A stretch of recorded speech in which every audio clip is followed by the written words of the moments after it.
Hi hello welcome to the pepper cooking ചാനലിലേക്ക് എല്ലാവർക്കും സ്വാഗതം. ഇന്ന് ഞാൻ വന്നിട്ടുള്ളത് മാങ്ങാക്കറി ഉണ്ടാക്കാൻ വേണ്ടിയിട്ടാണ്. അതായത് മാങ്ങാക്കറി ഇപ്പം നമ്മുടെ ഈസ്റ്റർ ഒക്കെ അടുത്ത് വരുന്ന സമയത്ത് വളരെ സ്പെഷ്യൽ അല്ലേ, മാങ്ങാക്കറി ഉള്ളിക്കറിയൊക്കെ സ്പെഷ്യലായിട്ടുള്ള കറികളാണ്. അപ്പം അത് സ്പെഷ്യൽ തന്നെയല്ല, മസ്റ്റുമാണ്. അപ്പം നമുക്ക് എങ്ങനെയാണ് മാങ്ങാക്കറി വെക്കുന്നത് നോക്കാം. നമുക്കിതേ മാങ്ങാക്കറിക്ക് വേണ്ടിയിട്ട് എനിക്ക് കിളിച്ചുണ്ട മാങ്ങയാണ് കിട്ടിയിരിക്കുന്നത്. അപ്പോൾ കിളിച്ചുണ്ട മാങ്ങ അല്ല യഥാർത്ഥത്തിൽ വേണ്ടത് കറിമാങ്ങയാണ്. അതിനൊരു പ്രത്യേക ടേസ്റ്റ് തന്നെയാണ്. അപ്പോൾ എല്ലായിടത്തും ആ കറിമാങ്ങ കിട്ടാനില്ലാത്തത് കൊണ്ട് കൂടുതലും കിളിച്ചുണ്ട മാങ്ങ ഉപയോഗിക്കാറുണ്ട്. അപ്പോൾ ഏത് മാങ്ങയാണേലും കുഴപ്പമൊന്നുമില്ല, അതിന് പ്രത്യേക ടേസ്റ്റ് ഉള്ളത് കൊണ്ടാണ് കറിമാങ്ങ ഞാൻ സജസ്റ്റ് ചെയ്തത്. പക്ഷേ ഇപ്പം കിളിച്ചുണ്ടൻ മാങ്ങയാണ്. ഇപ്പോൾ നിങ്ങളുടെ ഈ കിളിച്ചുണ്ട മാങ്ങയാണ് കിട്ടുന്നതെങ്കിൽ അല്പം ചനച്ചത് നോക്കിയെടുക്കാൻ ശ്രദ്ധിക്കുക. ഇപ്പൊ ചനച്ചത് കിട്ടിയില്ലെന്ന് പറഞ്ഞ് വിഷമിക്കുകയൊന്നും വേണ്ട, നമുക്ക് ഈ മാങ്ങയിലും ചെയ്യാം, പച്ചയിലും ചെയ്യാം. പക്ഷെ നമ്മൾ അതിനകത്ത് മധുരത്തിന് ശർക്കരയോ പഞ്ചസാരയോ അങ്ങനെ എന്തെങ്കിലും ഇച്ചിരി ഒന്ന് ചേർക്കണമെന്ന് മാത്രം. അപ്പൊ നമുക്ക് ഇതിനെ ഒരു അരപ്പ് തയ്യാറാക്കേണ്ടതുണ്ട്. അപ്പൊ നമ്മൾ വറുത്തരയ്ക്കുന്ന കണക്ക് തന്നെ വറുത്തരച്ചാണ് വെക്കുന്നത്. അപ്പൊ നമുക്ക് അതിന് വേണ്ട സാധനങ്ങൾ എന്തൊക്കെയാണെന്ന് നോക്കാം. അപ്പൊ ഇവിടെ ഞാനൊരു 1/4 കപ്പോളം തേങ്ങ എടുത്ത് വെച്ചിട്ടുണ്ട്, ഇച്ചിരി കറിവേപ്പില എടുത്തിട്ടുണ്ട്. ഇനി നമുക്കിതൊന്ന് വറുത്തെടുക്കണം. വറുക്കാനായിട്ട് ഞാനിവിടെ ഒരു ചീനച്ചട്ടി അടുപ്പ് വെച്ചിട്ടുണ്ട്. ചീനച്ചട്ടി നന്നായി ചൂടായി വന്നിട്ടുണ്ട്. നമുക്ക് അതിലേക്ക് തേങ്ങ ചേർത്ത് കൊടുക്കാം. തേങ്ങ ശകലം മതിയാവും, അതായത് ഇല്ലെങ്കിൽ തേങ്ങയുടെ ടേസ്റ്റ് ആയിരിക്കും നമ്മുടെ തീയൽ പോലെ ആയി പോകും തേങ്ങ കൂടി വന്നാൽ. അപ്പം അങ്ങനെ വരാൻ പാടില്ല. തേങ്ങ ഇട്ട് നമുക്ക് നന്നായിട്ട് വറുത്ത് കൊടുക്കാം. തേങ്ങ ഞാൻ എപ്പോഴും പറയുന്നത് പോലെ തന്നെ നല്ല മൂത്ത തേങ്ങ തന്നെ എടുക്കാൻ ശ്രമിക്കുക, ഇളവൻ തേങ്ങ എടുക്കരുത്. തേങ്ങ ജസ്റ്റ് ഒന്ന് കളറ് മാറി വരുന്ന സമയത്ത് നമുക്കത് ഒരു കഷ്ണം വെളുത്തുള്ളി ഇതിലേക്ക് ഇട്ട് കൊടുക്കാം. അതോടൊപ്പം തന്നെ ഒരു 1/4 ടീസ്പൂൺ നല്ല ജീരകവും കൂടെ ചേർത്ത് കൊടുക്കാം. നമ്മുടെ തേങ്ങ ചുവന്ന് വരാൻ തുടങ്ങിയിട്ടുണ്ട്. നമുക്ക് ആ സമയം ഒരു 1/4 ടീസ്പൂൺ മഞ്ഞൾപ്പൊടി ചേർത്ത് കൊടുക്കാം. മഞ്ഞൾപ്പൊടി ചേർത്താൽ നമ്മൾ കൈ എടുക്കാതെ എപ്പോഴും കുറഞ്ഞ തീയിലിട്ട് വേണം തേങ്ങ വറുത്തെടുക്കാൻ.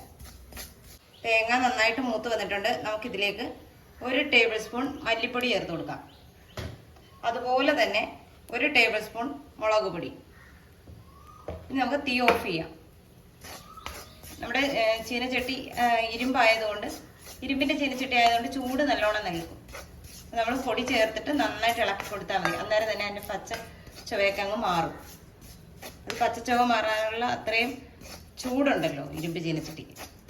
ഒരു ചട്ടി നമ്മൾ അടുപ്പത്തോട്ട് വെച്ച് കൊടുത്തിട്ടുണ്ട്. ഇതിലേക്ക് നമുക്ക് അല്പം വെളിച്ചെണ്ണ ഒഴിച്ചു കൊടുക്കാം. അത് നമുക്ക് വറയിടാൻ വേണ്ടി മാത്രം.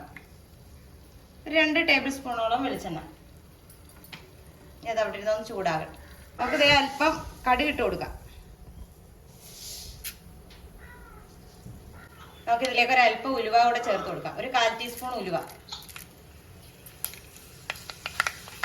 ഒരല്പം ചെറിയ ഉള്ളി, ഒരു ഉള്ളി ചെറുതായിട്ട് അരിഞ്ഞത്. അതോടൊപ്പം തന്നെ ഒരു 3 അല്ലി വെളുത്തുള്ളി, അതും കീറിയത്. 3 പച്ചമുളകും കൂടെ ഇട്ട് കൊടുത്തിട്ടുണ്ട്. ഇതിലേക്ക് ഒരു തണ്ട് കറിവേപ്പില. നമുക്കിതിലേക്ക് കഷ്ണങ്ങളാക്കി വെച്ചിരിക്കുന്ന മാങ്ങ ചേർത്ത് കൊടുക്കാം. മാങ്ങ ജസ്റ്റ് ഒന്ന് വാടി കഴിയുമ്പോൾ നമുക്ക് അതിലേക്ക് ഒരല്പം വെള്ളം ചേർത്ത് കൊടുക്കണം.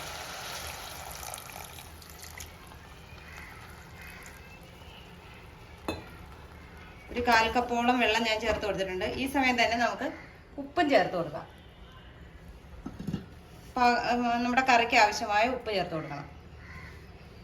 ഉപ്പും ചേർത്ത് നന്നായിട്ട് ഇളക്കി മൂടി വെച്ച് നമ്മുടെ മാങ്ങ നന്നായിട്ടൊന്ന് വേകുന്നവരെ നമുക്ക് വെയിറ്റ് ചെയ്യാം. നമ്മുടെ പീര നമ്മൾ നന്നായിട്ട് വറുത്തെടുത്തിട്ടുണ്ടായിരുന്നു.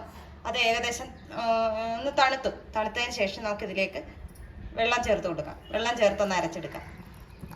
പച്ചവെള്ളം തന്നെയാണ് ഞാനിപ്പോൾ ഇതിനകത്ത് ചേർക്കുന്നത്. പച്ചവെള്ളം ചേർത്ത് തന്നെ നമുക്ക് അരച്ചെടുക്കാം. നല്ല പോലെ അരയണം, അതായത് നല്ല വെണ്ണ പോലെ നന്നായിട്ട് അരച്ചെടുത്തിട്ടുണ്ട്. ഇനി നമുക്കിത് കറിയിലേക്ക് ചേർത്ത് കൊടുക്കാം.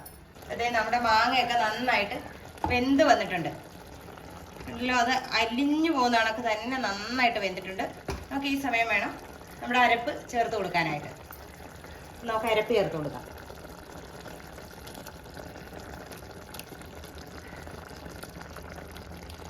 അരപ്പും ചേർത്ത് കഴിഞ്ഞാൽ നമുക്ക് നന്നായിട്ടൊന്ന് ഇളക്കി കൊടുക്കാം. ഇതോടൊപ്പം തന്നെ നമുക്ക് എന്തോരം ചാറ് വേണോ അതിനനുസരിച്ച് നമുക്ക് വെള്ളം ചേർത്ത് കൊടുക്കണം.